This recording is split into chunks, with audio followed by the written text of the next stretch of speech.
We're at the point where meditation is viewed, and studies support this, science supports it. It's a performance booster. You're going to perform better. You're going to, sleep better. You're going to find a way to manage stress. One of the best examples of that is Bridgewater, which is one of the biggest hedge funds in the world, led by Ray Dalio. Ray Dalio is a huge meditator. And if you work at Bridgewater, it is highly encouraged that you learn meditation. And it's not because, Ray Dalio is a warm and fuzzy guy who wants you to get connected to your feminine side or whatever it is. It's because Ray Dalio believes in results. And once again, I think the key word is manage. I don't think stress goes away. I think stress, once again, like your problem, stress just changes. It follows you wherever you're at. You just have to learn how to manage it.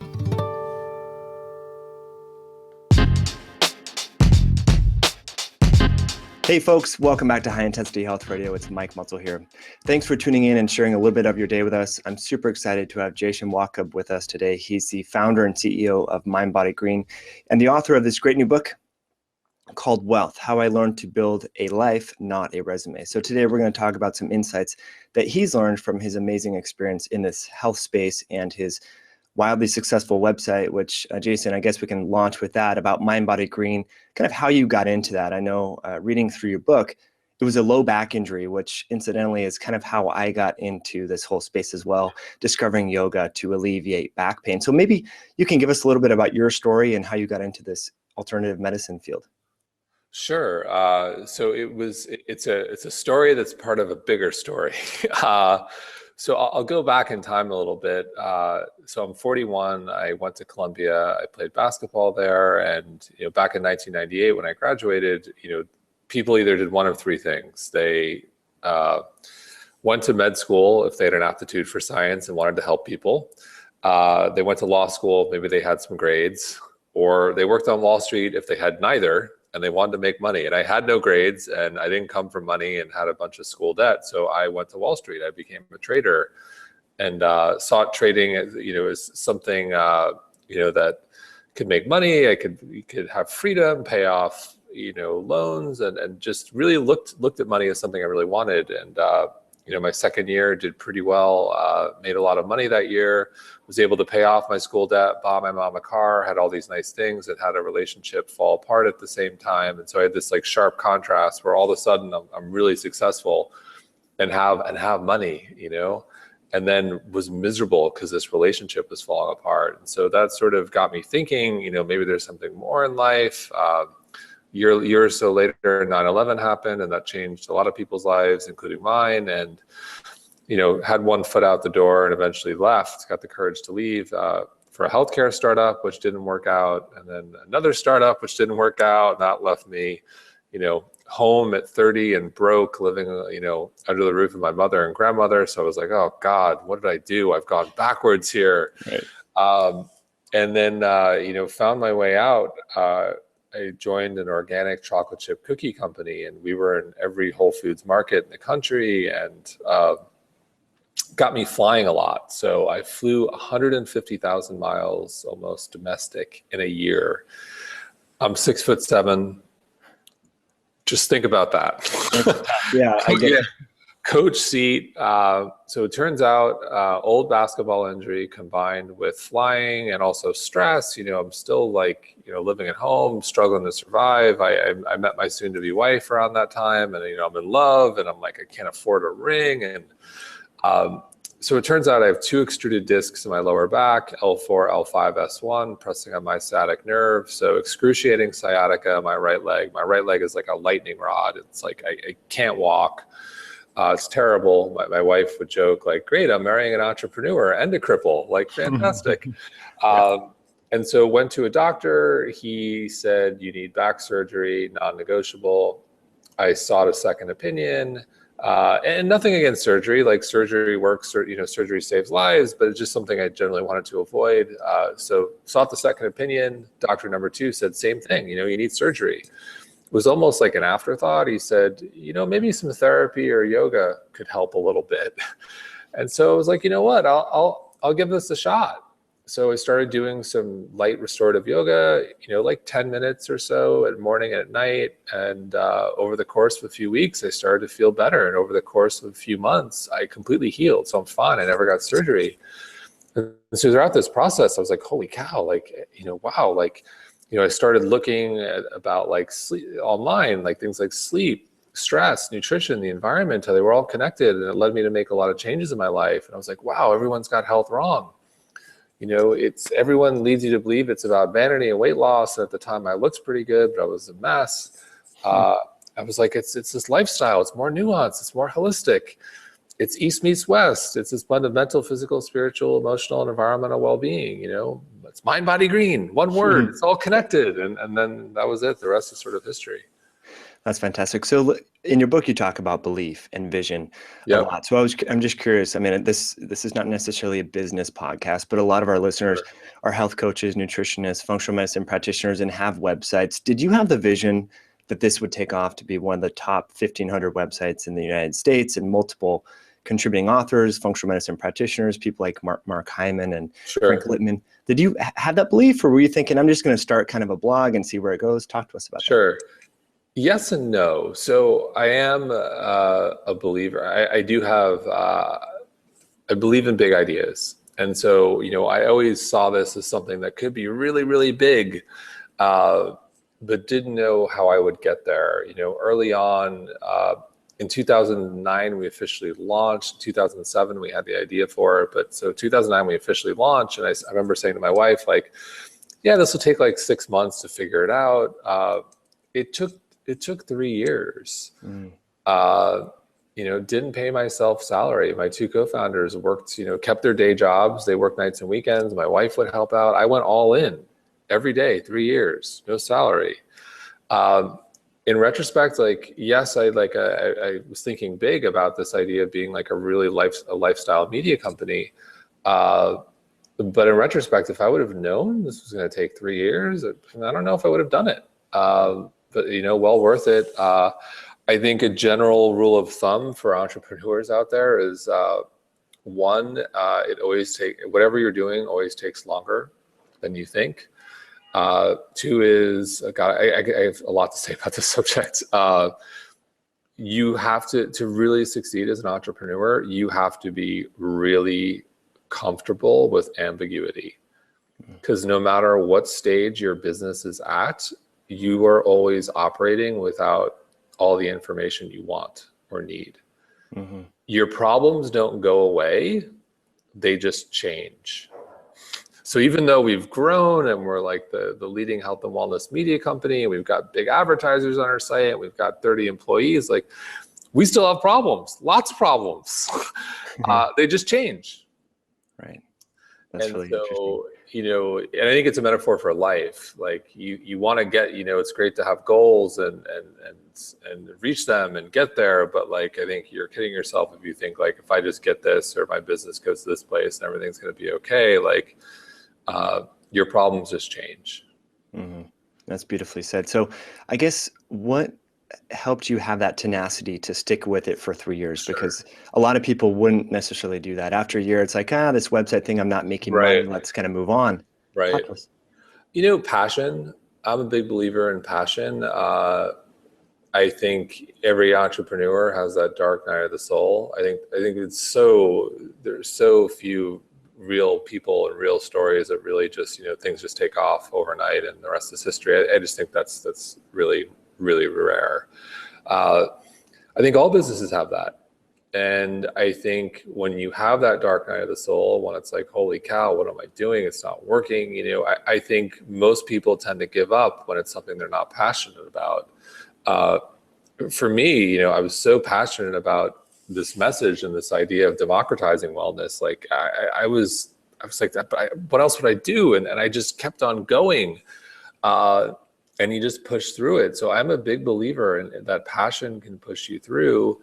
And I also am a believer that, building a powerful brand is not something you can do overnight. It takes time. Like, why is our brand so powerful and strong? It's because, we've been around for 7 years. You can build a company really fast in terms of like revenue growth, but you can't build trust in a brand overnight. There's a great saying, trust takes years to build, seconds to lose, and a lifetime to regain. I think that's very true.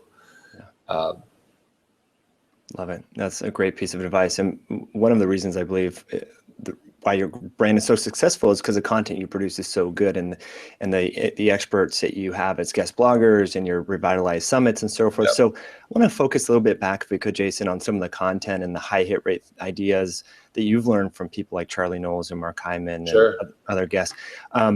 So you talk about move and love and laughter and having belief.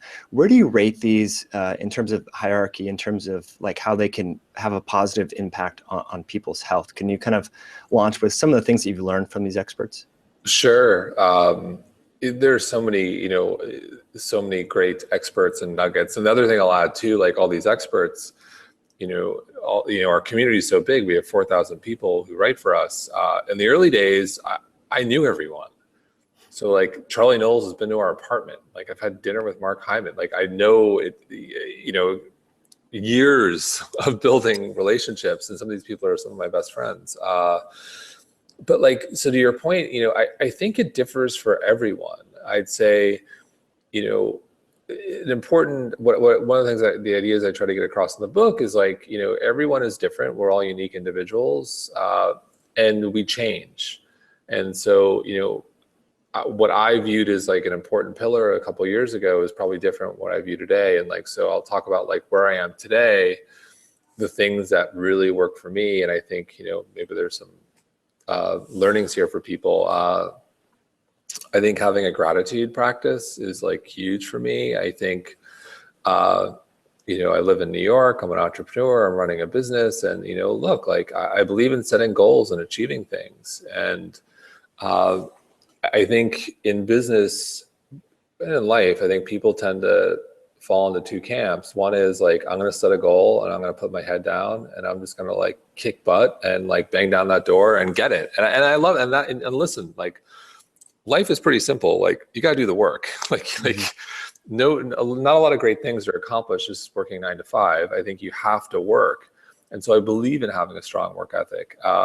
And so I believe in that, but I also don't think like that's where the magic happens. I think hard work will get you very far, but I think, so you've got that. And then on the other side, you've got people where it's like who fall in the camp of, I'm going to pray, I'm going to do affirmations, I'm going to visualize, and then I'm going to like sit on the couch. Like it's just going to happen to me. It's going to pop up one day. Yeah. It's going to pop up. I'm going to, read The Secret and manifest the money, and it's just going to come in. And like, yes, like I believe in a lot of those spiritual principles, but I think the magic happens in the middle, this middle path of where you have to do the work, you have to take action, you got to bust your ass. But at the same time, you have to have that spiritual awareness. You have to be able to step back and say, like I'm trying to break down this door, but whatever, it just won't open. Like, can I step back and maybe there's a door to my left or to the right, and that's the door. And having that awareness is hard. And I think it's something everyone struggles with. But I think when you can get better at that, I think that's where the magic happens. That's when miracles happen. And that's something, I've seen over and over in my life. It's something I still work at. I think is really important. So like this idea of also like having that, getting back to gratitude, like having a gratitude practice. It's like pushing and setting goals, but also along the way, like being grateful, for the journey, being grateful for what you have and still pursuing excellence and still pursuing your best life. One thing I do every day is I wake up, the first things I do, I say thank you silently. I repeat it to myself over and over, thank you for my wife, for my mother, my health, my family, whatever it is, it changes. And like, I start the day like, boom, thank you. When I catch myself like, bored or walking past someone in the street who's obviously like less fortunate, I say like, thank you. Like, but like, it's so important. Cause I think once again, we can get caught up in just like really focusing on like, setting those goals and achieving them, which I think is great, but like really appreciating the journey and really being thankful for everything you have. So that's like one thing. The other thing, sorry. I was going to pause, and I think that's a nice transition kind of to not get too tangential here, but we're seeing mindfulness as it, kind of what Sure. you were describing there, being more widely accepted in business as well. And so we're seeing like meditation clinics pop up like yoga studios were about 10 years ago. So I think in the corporate world, that being mindful and more present and aware and relying on your intuition and believing in that, that it's not just that inner voice means something, and hearing and listening to that is being more utilized. So do you see that, being in New York and seeing, I'm sure you still have friends in Wall Street and stuff like that. Have you seen these practices become more mainstream in the corporate world? Oh yeah, absolutely. It's good business. So one of the best examples of that is Bridgewater, which is one of the biggest hedge funds in the world, led by Ray Dalio. Ray Dalio is a huge meditator, and if you work at Bridgewater, it is highly encouraged that you learn meditation. And it's not because, Ray Dalio is a warm and fuzzy guy who wants you to get connected to your feminine side or whatever it is. It's because Ray Dalio believes in results. And I think, we're at the point where meditation is viewed, and studies support this, science supports it. It's a performance booster. You're going to perform better. You're going to, sleep better. You're going to find a way to manage stress. And once again, I think the key word is manage. I don't think stress goes away. I think stress, once again, like your problem, stress just changes. It follows you wherever you're at. You just have to learn how to manage it. You're more in touch with your intuition. It's a performance booster, quite simple. And I think it's actually, meditation's a gateway for a lot of men, because it is viewed as a performance booster. It's becoming bigger on Wall Street. Like if you watch the show Billions on Showtime, which is a great show, like they've got like they talk about meditation. They've got the timer. Like it's definitely seeped into the culture. I think that's happening in Silicon Valley too. And for men, it's great. I think men are different beasts than women in that, men tend to, I'll use yoga, for example, man walking into a yoga class can be intimidating because there's going to be a woman there and odds are she's going to be better than him, and you get discouraged. Whereas meditation, you just go to the corner, you can be private, put the timer on, boom, you don't have to sweat, you feel it immediately, and it's about performance. I think women and men are wired differently in how they view wellness. I think for men it's more performance oriented. For women it's more about managing stress.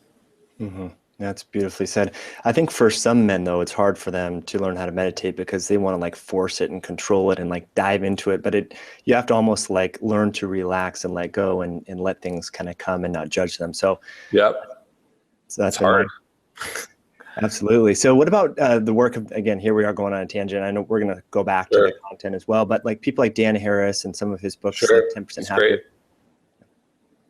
He's great. I love what I think Dan's book was excellent. And I think he did such a great job of telling his story. He's such a relatable, funny guy where he's the skeptic and walks you through. And it's funny because you look at his journey, like he went pretty extreme, like going to a silent meditation retreat. Like I wouldn't do that. Like, and I'm into this stuff. I think it's awesome that someone like that comes out and talks about how meditation changed their life, and a great, respectable, smart guy like that. I think that's a really big thing. Yeah, it kind of removes any stigma that meditation is for monks or, it's strange or bizarre. I've listened to his podcast and there's some pretty interesting interviews on there. So he's awesome. I love him. He's a good guy. Fantastic. So sorry for the tangent. Let's get back a little bit. So being grateful and as a first morning practice, remembering what you're thankful for and so forth. And you were going to go on with something important, but I distracted. Oh, yeah. So meditation, I think finding a mind-body practice that works for you, essentially to manage stress. Like I mentioned, stress, no matter where you're at life, yes, there are some things that can make things a little bit easier, whether it's like resources, money, health, et cetera, support system. But for the most part, everyone has stress. So I think you have to find a mind-body practice that helps you manage it.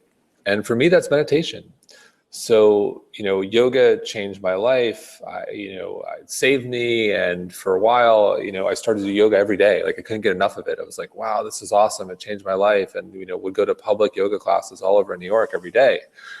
And as Mind Body Green continued to grow, 7 days, became 4 days, became 1 day, became once a month. And, I was like, whoa, like what happened here? Like, I'm making everyone well, but I'm falling apart. Like, what happened to my yoga practice? And so I decided a couple things. One is, I love what I do, and I'm not going to compromise that, but I also can't compromise my health and well-being. So I need to figure out like what works for my lifestyle.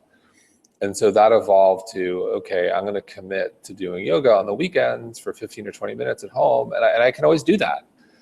But I need to find something more. And so that, in many ways led me to meditation, where that's something I do every day. So I meditate every day. I do 20 minutes. I repeat the mantra over and over. Sometimes I do twice a day, but I never miss a day.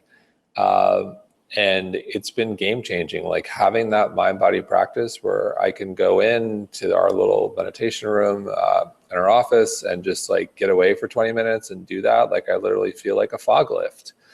And it's really powerful. And I think, for me being an entrepreneur, it's been really key to like keeping my sanity on days where you think you're losing it. And I just think it's so essential, no matter where you're at in life, to have some sort of practice, whether it's yoga or meditation or Pilates or mindfulness. Like having a mind body practice that really helps you manage stress is just like essential to survival.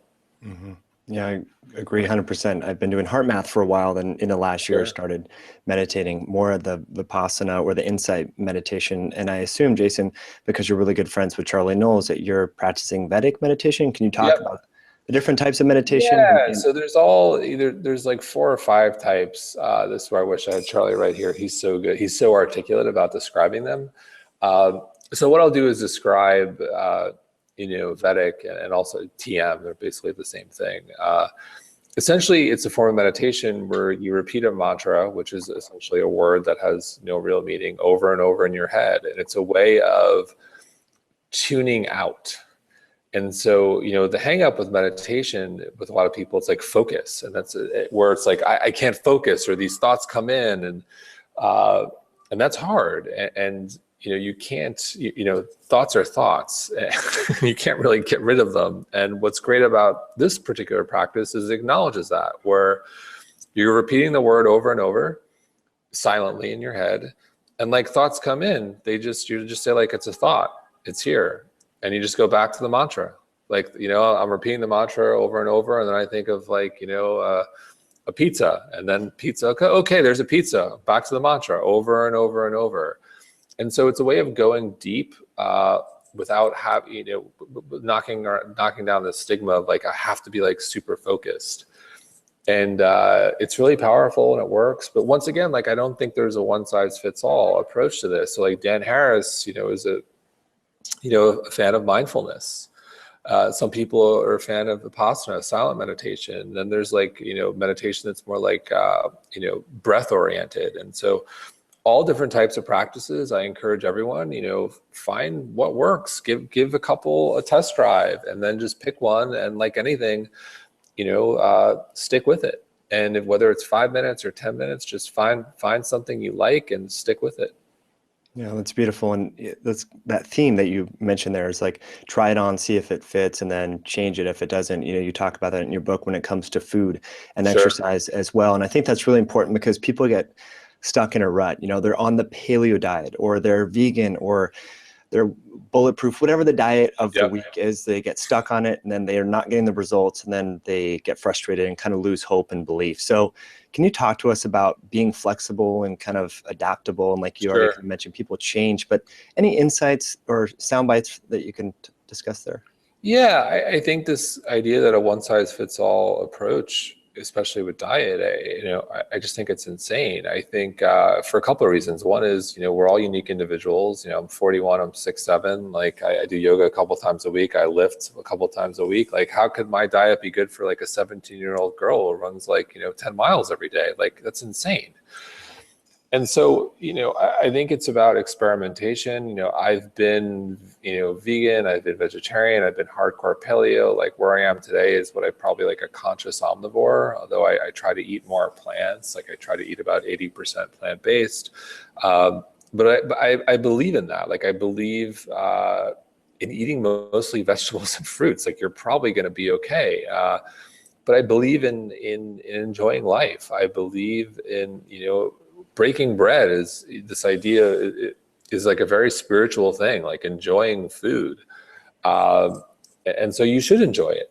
Every once in a while, you should enjoy a donut if you like a donut. Probably not every day, but here and there. It's like, be mindful of it. Be mindful of the choice. If you want a burger or a drink or whatever, or some gluten, like knock yourself out. Like, yes, I think sugar is toxic, but like every once in a while, like you want a good baked good, go for it. Right. Unless you've got a serious health issue, or that you're an all or nothing person, that, then you got to do what you got to do. But I think for the most part, it's the idea of finding a lifestyle. Like living a life that's just too rigid is a recipe for disaster. To me, once again, it's about finding a lifestyle. And this, I was talking in another podcast, like, this idea of cheat day. It's like, who says that? It's like, just the way you're thinking about it mentally changes everything. How about like, enjoy day or cheat day? It's like you're cheating. Like mentally, it's like saying like, this is a bad thing. That just, it's terrible the way we think about this. Yeah, that is pretty interesting. I think that came out of bodybuilding, the whole cheat day, and like on Sundays you just eat a bunch of pancakes and high carb and then go back, which is kind of interesting. So, are there any topics or concepts on Mind Body Green? This has been kind of churning in my head. I was kind of curious about that surprised you. I mean, I'm sure recipes are really popular, but is there a category or a particular post that you're like, oh my gosh, I had no idea so many people were interested in X? And if so, what would that be? Sure. Well, we've seen it all. I think everything, we've seen all types of content do really well. The one post that I think did surprise me was this post a woman wrote, I think maybe a year or two ago. It was heartbreaking. It was what it's essentially. The title was something like what's it really like to lose a child? What I know is what I wish everyone knew about losing a child. And it was just heartbreaking post. And like that's not like our audience is like 50% parents, but we're a younger audience. And the post like was shared millions of times, and it's just amazing. And I had people, I know people who've lost children, and they were reaching out to me saying like, this is the best thing, and this is it. Like, I want to show this to people. This is what I wish everyone knew. It was just so beautifully written and on point. And so that was probably like a surprise. It's not it's not a topic that's like a hot topic that people want to talk about, but like very poignant and powerful, and just really, looking back, I think one of the reasons probably it did so well is like any parent who had ever lost a child probably saw that. Like it was perfectly written. So many people said that, like, this is exactly what I wish everyone knew. It was just so poignant and powerful. So that's one I can think of. Well, I'll have to put that in the show notes at highintensityhealth.com/Jason. Well, check out that story, Jason. And that brings me to another point in your book where you talk about kind of this hardship that it may open a door, and it's hard to look. Sure. Wow, something bad, like for example, losing a child or getting a chronic disease. It's hard to look at the positivity in that. And you talk about in the book about kind of changing your mindset and having belief. I think it'd be great to kind of finish off with that. So any lessons learned from that story or other experts that you've interviewed about kind of viewing things differently through a different lens? Sure. Look, like life can suck sometimes. There's death, disease, heartache, potholes, you name it. And I think, what I found is, yes, like things can suck, but life is about, picking yourself up and trying to, no matter how hard it is to say like, what's the silver lining here? Like, what's the learning? And sometimes there are no silver linings. Like sometimes you just have to put things in the I don't know drawer, where it's like, I'm just going to put that away. I don't know why that happened, but I'm not going to let it destroy myself. I'm going to try to move on. And that's difficult. Like, once again, very easy to say, very hard in the moment. But I think as you face adversity in life and you start to, you face these things and they seem insurmountable, and you come out of it okay, you start to build like your own little track record. And so by the time the next thing comes, it probably, yes, like faith plays a role in this. But rather than, there's the faith equation, but you can also say like, okay, like I got some case studies here. Like this happened and I was okay. And this happened and I was okay. And this isn't so bad compared to those, or this is like 20% worse. And so I think I'm going to be okay. And, brings me to the great Steve Jobs quote, you can't connect the dots going forward. You can only connect them going backwards. And I think, once again, easy to say, hard to do, but it's always, I try to always keep that in the back of my mind, no matter what I'm struggling with. So. Yeah, that's really good advice. There's a lot of entrepreneurs and business leaders that have had really, bad childhoods and upbringings. One that comes to mind, Elon Musk, Sure. in his book, I mean, there was a lot of, I think, abuse and different things going on, and he really overcame that. So I like that point, Jason, that you mentioned these case studies. I haven't heard it phrased like that. And a lot of doctors and practitioners love these case studies. So that's perfect. And I can think of many moments in my life, like, when I was intimidated by women and all this. And so these small little dates, and then boom, you meet your spouse because you've had these little case studies where Yep. it wasn't that scary. So as we go to transition to final questions, I just like to ask all guests on the show, Jason, is there anything about your book or website or life experiences that we didn't get to share that you want to finish off with? I'd add that, I think the book Wellth, Wellth, I think it's the type of book in a lot of ways that I wish I had 15 or so years ago when I first started my journey. I spent a lot of time in Barnes and Noble, a lot of money on books, and I kept on finding that there would be, books in the self-help section, or books in the nutrition section, or books in the business section. And for me, this book is the book I wish I really had, that really touched on everything. This, this idea of mental, physical, spiritual, emotional, and environmental well-being, and how to really build a life and not a resume. Everything I've learned in my own personal journey. And I say, like, I'm just a normal guy, just like everyone else. I share a lot, the good and the bad. I think, what drives me nuts also is we live in an age of social media where we tend to share only the things that are perfect. And I am far from perfect. I've made a lot of mistakes, and I share a lot of them in the book, and I hope people can learn from them. And also combine it with, at the end of each chapter is expert advice from some of the greatest wellness experts in the world. And so, I think this is a book that I hope people pick up, and no matter where they're at in their wellness journey, whether I've seen feedback from, kids in their teenagers to men in their 40s and 50s, I think no matter what you're going through, if you're looking for something, I think there's something here for you in the book. So I hope people pick it up and enjoy it. So. Yeah, that's wonderful advice, Jason. One thing that I found in the health space is people are always looking for like content and science. I need to know more about the microbiome. I need to learn more about Sure. neuroinflammation. But your book is great because it's more of a big picture, and I think there's a lot of mindset strategies, which, I don't even really read health books anymore because it's all the content that you can find in PubMed anyway. But woven within this book is that mindset, belief system, and all the other accessory factors that are often not, talked about. So I really want to commend you for weaving that in, because this is what folks need. There's a lot of research showing that mindset is so powerful. And like you talk about and reinforced, in this podcast and in the book, is belief, which is super important. So I want to commend you for that. So again, folks, it's called Wellth: What I Learned About Creating a Life, Not a Business. So we're going to transition, Jason, to final questions. This is a little bit informal, but I want to know if there's one herb, nutrient, botanical, or whole food substance that you just couldn't live without. You're going to be on a desert island, for example. Omega-3 fats and vitamin D are covered. What would you bring with you and why? Well, it's not really an herb, but I'm going to go with avocados. Fantastic. I love avocados. Question for you. Do you put the seed in the blender, or do you just eat? I know that's kind of popular now. Talk to us about your experiences with avocados. I will mash them up. I'll make guacamole. I'll put them on toast. I'll have, I'll just eat them whole. Whatever. I've never met an avocado I didn't like.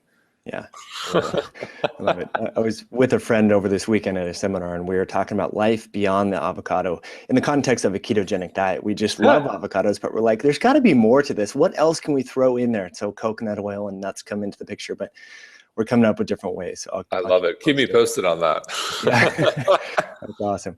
Okay, so you talked a little bit about your morning routine, Jason, when you talked about being grateful and having gratitude first thing in the morning. But what does the first couple hours of your day look like, and how do you structure that? And tell us Sure. about that. So wake up, have my little gratitude practice. I will brush my teeth, and then if I'm not running late, I will meditate. So I'll stand straight up, sit up straight in my bed, and I'll meditate for 20 minutes, repeat the mantra over and over, and then go onto the kitchen and make coffee. My wife will probably usually up before me, and so make coffee, read the Wall Street Journal print edition. Still love the print edition of the Wall Street Journal. And I have a smoothie every morning for breakfast. So it's almond milk, almond butter. I use a chocolate protein powder I'm blanking on the name. I'll email it to you. Sure. And some frozen blackberries. I pretty much have that every morning. And I love coffee. So like I just can't get enough of black. I usually drink it black. Sometimes I'll put a little almond milk, but for the most part, black. And so have that. And then our office is only 3 blocks away from our apartment. So we'll awesome. walk to the office. I'll get in here on 8:30, 9:30, depending on the day. So that's how I start it pretty much every day. That sounds fantastic. And you said about your meditation practice, sometimes you may not have time due to meetings. So if you don't meditate in bed, you'll do it in the office. The And you said Yeah, I never miss the afternoon. The morning, here and there. And if I travel, I'll usually never miss the morning, but I never miss a day. Yeah, that's really fantastic. So in the meditation community, there's a lot of emphasis on news fasts. And I love the Wall Street Journal too, by the way. I had a subscription for a long time, the online version. But What are your thoughts there? I mean, when you read the news, how do you just like to feel connected? Are you distraught mentally by some of the things that you read? Like, do you advise news fasts? Well, I think there's like different, what's great about the journal is you're not going to pick up like the salacious, like terrible, awful news, that's happening in probably local papers and local news outlets where, this person got killed and that accident there. And the journal is a little bit more business focused, which I like. I love the paper. For me, I'm actually pretty good about, I don't watch a lot of news, but I'm still in tune. I'm actually pretty good about like shutting things off. So I could watch something terrible at night or drink coffee at night too, like pretty late. And I'm able to just or have like a really stressful day at work. I become very good at just like, all right, I'm tuning that out. I'm putting that over here and now I'm going to go to bed. Yeah. And I think meditation has really helped me. And I think it's a practice, once again, like being an entrepreneur and like having that ability to be like, okay, this sucks. I'm going to take it and put it over here in my head and go back to enjoying this or doing that. I think that's a really powerful tool. And I think meditation really strengthens that muscle. Yeah, beautifully said. That's awesome. For me, it's like things don't get as close, like you're talking about with meditating and, the pizza comes to mind. It's like that becomes further and further away with, as I become more of a proficient meditator. So love how you articulate that, Jason. So final question, if you were to bump shoulders with the current or a future president, maybe someone from the World Health Organization in an elevator, and only had 30 or 60 seconds to share with them some health tips, whether it can be nutrition, lifestyle, what would you really want them to know and why? God, we don't have a lot of good choices for president, do we? I don't know if I'd ask a question or just pretend like you didn't see him. Or just ignore them. Yeah, that's funny. That's a good question. I think I would, probably introduce myself and maybe try to convince them to, come to our event or do some content with us. They can learn from all the experts and have the social proof and so forth. Yeah, I think I'd like to educate them a little bit about what we're doing and bring them in. I think actually some of the candidates really get it. Some of them don't. Depends on it depends on who it is. It could go so many different ways with this elevator conversation, depending on who the candidate is. Yeah. I'm also 6'7" and pretty big, so I could always take the arm and just headlock. That's awesome, Jason. All right. So if folks want to reach out to you, I know you have obviously Mind, Body, Green, but are there other websites or channels? And Yeah. So I'm on Twitter and Instagram at Jason Wachob, Wachob as in boy, and you can check out the book Wellth, Wellth, on Amazon, Barnes and Noble, and we're also at Wellth, Wellth.mindbodygreen.com. So, Love it. Well, really enjoyed talking with you. Loved your book. You were really well written and a lot of great tips there. So Jason, appreciate you coming on the show. Keep up your great work and look forward to connecting with you down the road. Awesome. Thanks so much, Mike. I appreciate it.